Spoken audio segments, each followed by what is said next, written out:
하나님의 말씀 열왕기상 22장 19절부터 28절까지입니다. 열왕기상 22장 19절에서 28절까지 한 절씩 교독하겠습니다. 19절 하나님 말씀입니다. 미가야가 이르되 그런즉 왕은 여호와의 말씀을 들으소서. 내가 보니 여호와께서 그의 보좌에 앉으셨고 하늘의 만군이 그의 좌우편에 모시고 서 있는데 여호와께서 말씀하시기를 누가 아합을 꾀어 그를 길르앗 라못에 올라가서 죽게 할꼬 하시니 하나는 이렇게 하겠다 하고 하나는 저렇게 하겠다 하였는데 한 영이 나와 여호와 앞에 서서 말하되 내가 그를 꾀겠나이다. 여호와께서 그에게 이르시되 어떻게 하겠느냐. 이르되 내가 나가서 거짓말하는 영이 되어 그의 모든 선지자들의 입에 있겠나이다. 여호와께서 이르시되 너는 꾀겠고 또 이루리라. 나가서 그리하라 하셨은즉 이제 여호와께서 거짓말하는 영을 왕의 이 모든 선지자 입에 넣으셨고 또 여호와께서 왕에 대하여 화를 말씀하셨나이다. 그나아나의 아들 시드기야가 가까이 와서 미가의 뺨을 치며 이르되 여호와의 영이 나를 떠나 어디로 가서 내게 말씀하시더냐. 미가야가 이르되 내가 골방에 들어가서 숨는 그 날에 보리라. 이스라엘의 왕이 이르되 미가엘을 잡아 성주 아몬과 왕자 요아스에게로 끌고 돌아가서 말하기를 왕의 말씀이 이놈을 옥에 가두고 내가 평안히 돌아올 때까지 고생의 떡과 고생의 물을 먹이라 하였다 하라. 미가야가 이르되 왕이 참으로 평안히 돌아오시게 될진데 여호와께서 나를 통하여 말씀하지 아니하셨으니이다. 또 이르되 너희 백성들아 다 들을지어다 하니라. 아멘. 하나님이 이 미가야 선지자를 통해서 아합 왕에게 마지막으로 돌아올 기회를 주시는 내용입니다. 미가야 선지자가 아합 왕에게 천상의 회의에 대해서 말해줍니다. 19절 한번 볼까요? 다시 한번 시작. 미가야가 이르되 그런즉 왕은 여호와의 말씀을 들으소서. 내가 보니 여호와께서 그의 보좌에 앉으셨고 하늘의 만군이 그의 좌우편에 모시고 서 있는데 미가야가 무엇을 보았다고 했습니까? 여호와께서 그의 보좌에 앉으셨고 하늘의 만군이 그의 좌우편에 모시고 서 있는 이 영광의 모습을 보았다고 했습니다. 그리고 그 보좌에 앉으신 여호와께서 무엇을 말씀하셨습니까? 20절에 보니까 누가 아합을 꾀어 그를 길르앗 라못에 올라가서 죽게 할꼬 라는 말씀을 하셨을 때에 한 영이 나와서 자기가 아합을 꾀어 죽게 하겠다고 했습니다. 그러자 여호와께서 그에게 어떻게 하겠느냐라고 물으셨고 그가 거짓말하는 영이 되어 모든 선지자들의 입에 있겠다고 했습니다. 그러자 여호와께서 뭐라고 합니까? 그렇게 하라. 그렇게 하라고 하십니다. 이해하기 어려운 내용일 수 있습니다. 왜 하나님이 미가야를 통해서 아합에게 또 그와 함께하는 이 400명의 선지자들에게 이 천상의 회의의 이 내용을 듣게 하실까요? 23절 한번 같이 가볼까요? 23절 시작. 이제 여호와께서 거짓말하는 영을 왕의 이 모든 선지자 입에 넣으셨고 또 여호와께서 왕에 대하여 화를 말씀하셨나이다.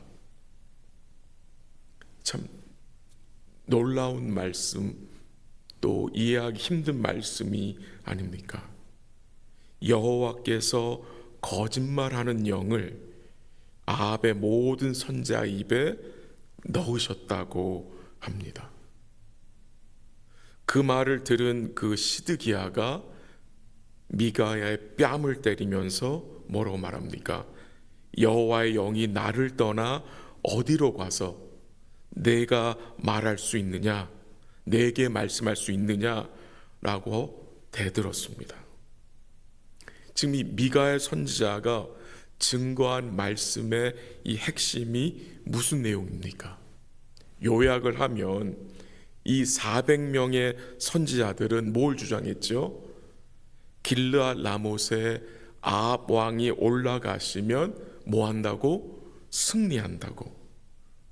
그리고 그것을 좀 더 강하게 주장하기 위해서 시드기야란 자가 어떻게 했습니까? 철로 뿔들을 가지고 와서 이것을 가지고 나가면 승리할 것이라고 아합 왕에게 증거했는데, 그들이 한 말이 거짓말하는 영이 그들에게 임하여 행한 말이라는 것입니다. 여러분 이해가 되십니까?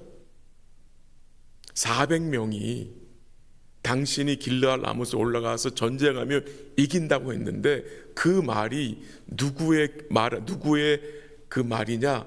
거짓 영이 임하여서 말한 결과라는 것입니다. 어떻게 그렇게 말할 수 있습니까?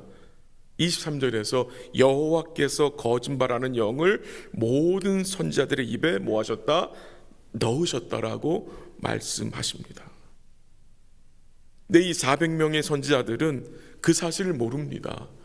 거짓의 영이 자기들에게 임해서 자기들이 말한 것이 거짓인 사실을 모릅니다. 요한일서 4장 1절 말씀이 생각이 납니다. 사랑하는 자들아, 영을 다 믿지 말고 오직 영들이 하나님께 속하였나 분별하라. 많은 거짓 선지자가 세상에 나왔습니다.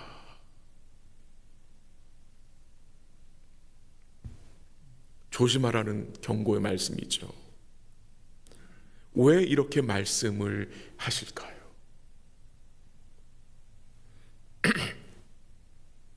왜 이런 식으로 하나님이 증거를 하시는가? 우리 한번 고민을 하기 원하는데요. 이 시드기야라는 자는 미가의 한 말을 믿지 않습니다. 근데 미가가 시드기야에게 뭐라고 말합니까?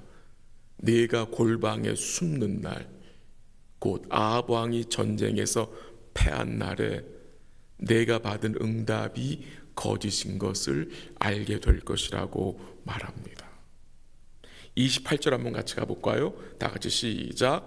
미가야가 이르되 왕이 참으로 평안히 돌아오시게 될진대 여호와께서 나를 통하여 말씀하지 아니하셨으리이다. 또 이르되 너희 백성들아 다 들을지어다 하니라. 무슨 말입니까? 미가야가 한 말이 왕이 평안히 돌아올 수 없다라는 말입니다. 돌아올 수 있게 했다면 하나님이 나를 통하여 왕에게 말씀하지 않으셨을 것을 말하는 것입니다. 그러면서 백성들에게 다 들으라고 증거합니다. 읽지는 않았지만 오늘 본문의 17절도 포함이 되는데요. 17절에 이런 내용이 나옵니다. 한번 같이 읽어볼까요? 시작. 그가 이르되 내가 보니 온 이스라엘이 목자 없는 양같이 산에 흩어졌는데 여호와의 말씀이 이 무리에게 주인이 없으니 각각 평안히 자기의 집으로 돌아갈 것이니라 하셨나이다. 무슨 말씀입니까? 온 이스라엘이 모 없는 양같이 흩어졌어요. 목자 없는 양. 그리고 여호와의 말씀이 무리에게 뭐가 없대요? 주인이 없다는 말입니다. 이 말은 뭘 말하는 것입니까? 아합이 죽게 될 것을 말하는 것입니다. 아합이 죽는다는 말입니다. 그러나 아합은 이 하나님의 말씀을 듣지 않았습니다. 그리고 그냥 자기 길로 행합니다. 왜 하나님은 이 아합 왕에게 죽음에 대해서 말씀을 해주셨을까요? 이 악한 아합 하나님 그냥 죽이시면 되는 거 아닙니까? 범죄한 아합, 여태까지 하나님 말씀 듣지 않은 아합 그냥 죽이시면 되는 거 아닙니까? 왜 죽음에 대해서까지 말씀을 계속해서 해주시는 것입니까? 기회를 주시는 것입니다. 죽음에 대해서 말씀하심으로, 전쟁에 나가면 죽게 될 것을 말씀하심으로 돌이키고 전쟁에 나가지 않는 말라고 지금 말씀하시는 거 아니겠습니까? 참 하나님이 놀라워요. 이렇게 아합에게 긍휼을 끝까지 베푸시는 모습이 나타납니다. 이 아합이란 자가 참 악한 자잖아요. 근데 그의 곁에 누가 있었습니까? 하나님이 엘리야를 곁에 두실 때도 있었고, 또 그의 왕궁에 오바다를 두셨었고, 그의 주위에 100여 명의 선지자가 있었었고, 또 그의 인생의 마지막에는 미가야를 두셔서 하나님이 그로 뭘 듣게 하셨습니까? 말씀을 듣게 하셨다는 것입니다. 끝까지 말씀을 듣게 하셨다는 것입니다. 왜 하나님이 이 400명의 선지자들의 예언이 거짓임을 아합에게 알게 하시는 것입니까? 그들의 말을 믿지 말라고, 그들의 말을 믿지 말고 돌아오라고, 전쟁에 나가지 말라고.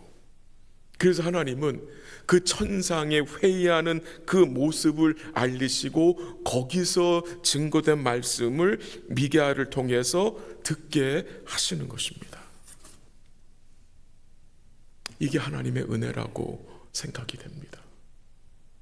하나님이 여러분과 저를 돌이키게 하실 때에, 곁길로 갈 때에 우리를 어떻게 다시 돌이키십니까? 계속해서 뭘 보내시는 것입니까? 말씀을 보내시는 것입니다. 우리의 마음이 혼란스러울 때에, 우리의 이 마음이 염려와 근심으로 가득 차 있을 때 하나님 어떻게 하십니까? 계속해서 뭘 보내십니까? 말씀을 보내시는 것입니다. 이게 하나님의 놀라운 사랑이요 은혜인 것입니다. 400명의 선지자들이 예언한 것이 거짓임을 말씀하시는데도 끝까지 아합은 어떻게 합니까? 듣지 않습니다. 그래서 멸망당하는 것입니다. 이 400명의 거짓 선지자와 시드기야, 그들 역시 하나님의 말씀을 들었습니다. 자기들이 말한 것이 거짓인 것을 미가야를 통해서 듣게 하셨지만 그들은 뭐 하지 않습니까? 자기들의 틀린 것을 인정하지 않습니다. 그것이 바로 그들이 가짜임을 드러내는 것입니다. 참 선지자는 자기의 틀림과 잘못을 뭐 합니까? 인정합니다. 그것이 겸손입니다. 이 아합, 자기의 틀림을 결국 뭐 하지 않습니까? 인정하지 않습니다. 교회 공동체 안에서 우리가 조심할 부분이 무엇입니까? 내가 항상 옳다는 주장은 하지 말아야 합니다. 우린 다 실수할 수 있는 사람들 아닙니까? 우리 다 잘못할 수 있는 사람들 아닙니까? 그래서 잘못할 수 있습니다. 실수할 수도 있습니다. 그때 뭐가 필요합니까? 나의 실수를 인정하는 것입니다. 그것이 하나님 앞에서 뭡니까? 믿음입니다. 그게 겸손인 것입니다. 근데 아합은 인정하지 않아요. 이 선지자들 인정하지 않습니다. 결국 미가의 선지는 어떻게 됩니까? 옥에 갇히게 됩니다. 하나님의 말씀을 전하다가 옥에 갇히게 됩니다. 고생의 떡과 물을 먹이라고 합니다. 그러나 그가 전한 하나님의 말씀은 갇히지 않습니다. 미가야는 갇혔지만 그가 전한 말씀은 갇히지 않고 그대로 이루어졌습니다. 내일 볼 내용이지만 아람의 한 군사가 무심코 쏜 활이 누구에게 맞습니까? 변장하고 전쟁에 나아간 아합의 갑옷의 솔기에 맞습니다. 조준하고 쏜 게 아니었습니다. 그냥 쏜 것입니다. 근데 그 활이 아합의 그 갑옷의 솔기, 갑옷과 갑옷 사이 그 조그만 틈에 꽂혀서 그 활이 이 아합의 심장에 꽂혀서 어떻게 됩니까? 하나님이 말씀하신 대로 아합이 죽게 되잖아요. 결국 하나님의 말씀대로 모든 것이 이루어졌다는 것입니다. 말씀을 정리합니다. 이 아합의 문제가 무엇이었습니까? 자기가 듣고 싶은 말만 들었다는 것입니다. 자기가 듣기 싫은 말은 어떻게 했습니까? 그는 철저하게 멸시했다는 것입니다. 자기의 귀에 즐거운 것만, 단 것만 듣고 듣기 싫은 것을 어떻게 한 거예요? 멸시한 것입니다. 그는 끝까지 거짓 메시지가 자기 삶에 유익이 된다고 생각해서 전쟁에 나갔다가 죽은 것입니다. 말씀은 골라서 들으면 안 됩니다. 골라서 듣게 되면 풍성한 은혜를 누리지 못합니다. 저는 우리 사랑하는 성도들이 주일 설교만이 아니라 수요일 저녁만이 아니라 새벽 설교, 교회 선포되는 말씀을 다 들었으면 좋겠습니다. 다. 이 교회 선포되는 말씀에는 나에게 단 말씀에 있는 게 아니죠. 쓴 말씀도 전포됩니다. 쓴 말씀. 단 말씀만이 우리에게 힘이 되는 것이 아니라 쓴 말씀도 우리 영혼에 부담이 되고 쓴 말씀도 우리에게 반드시 결국은 은혜가 된다는 사실을 꼭 기억하시고, 우리 사랑하는 성도들이 주의 말씀을, 단 말씀과 쓴 말씀을 믿음으로 받을 수 있는 은혜를 이 아침에 우리가 함께 간구하길 원하고, 그 과정에서 주의 풍성한 그 은혜를, 그 부요함을 누리며 살아가시기를 주 이름으로 간절히 기도합니다. 같이 기도하겠습니다. 하나님 아버지, 하나님 앞에서 우리가 말씀을 대하는 자세를 돌아봅니다. 우리 영혼의 단 말씀만이 아니라 쓴 말씀도 먹고 삼킬 수 있는 은혜를 허락하여 주옵소서. 쓴 말씀을 통해서도 하나님의 거룩하신 뜻이 있음을 인정하게 하옵소서. 주께서 우리의 마음을 부드럽게 옥토와 같이 하셔서 듣고 인내로서 결실할 수 있는 복된 은혜를 주의 백성들에게 허락하여 주시옵소서. 우리 사랑하는 모든 성도들이 주의 말씀과 성령 안에서 주님 주시는 그 은혜의 부요함을 풍성히 누리고 우리 삶 속에서 주와 동행하며 순종하는 복된 삶이 될 수 있도록 도와 주시옵소서. 또 이 아침에 기도하는 사랑하는 주의 백성들에게 공유를 베풀어 주옵시고, 믿음으로 간구하는 주의 백성들에게 응답하여 주시고, 인내하며 낙심하지 않고 기도할 수 있도록 성령께서 힘을 주옵소서. 모든 것 주께 감사드리며 예수님의 이름으로 기도합니다. 아멘. 기도하시다가 돌아가시기 바랍니다.